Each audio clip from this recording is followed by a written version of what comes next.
Okay, so first, why don't you just start off by telling us where you work, what industry you work in, and what you do? So I work as a bartender. I've worked as a bartender for about 2-3 years. Most of the bars that I've worked at have been in the city, so I'm surrounded by a lot of business people. So in hospitality, especially in bar work when people are drinking, you get a lot of older men and people your age coming up to you thinking that they have a right to speak to you because of your gender. And a lot of girls kind of take advantage of that, especially because tips are a big thing. So they're like, wear more revealing clothing, which is like so fine, but people take advantage of that, definitely, especially as they start drinking more. I mean, from where I've worked, there has been a lot of male bartenders, so it's never really been just girls behind the bar. That's how it started with my first job, and by the end of it, I actually left because it got so masculine. Like they just kept bringing in the guys, got rid of all the girls, and kind of had all management just males, and just didn't even really want us there anymore. They wouldn't include me in stuff like making cocktails and stuff like that. They just had the guys do it. There's definitely a lot of gendered aspects of Australia's like drinking culture and partying culture. So I was wondering if you have any anecdotes in terms of like seeing in customers. Yeah, definitely. That kind of thing. Definitely, because we would get you'd get groups of girls coming in, you get groups of guys. And the guys that worked with me were very, very similar to the groups of young men that would come in, just get super drunk and like look at these girls and like kind of have that weird relationship where it's like they can't be friends. It's just kind of the girls and the guys, which was very, very obvious in the bar that I worked at.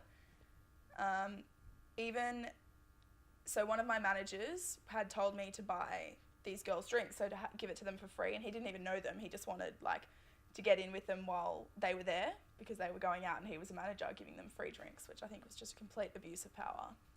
Do you witness a lot of sexual harassment in like the hospitality industry? Not necessarily. I've definitely seen it happen. Like I've seen guys kind of grinding up against girls.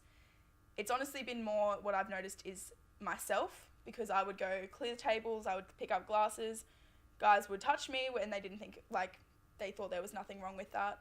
I had an experience where I was running a function for a group of older men, like businessmen, and at the end I was like, you guys all good, you've got everything you need? And they were like, yeah, and like came and one of them put their arm around me and was like, oh, those jeans fit you really well. And the guy was like, oh, but look at her face. Like, to my face, they were probably over 50 years old.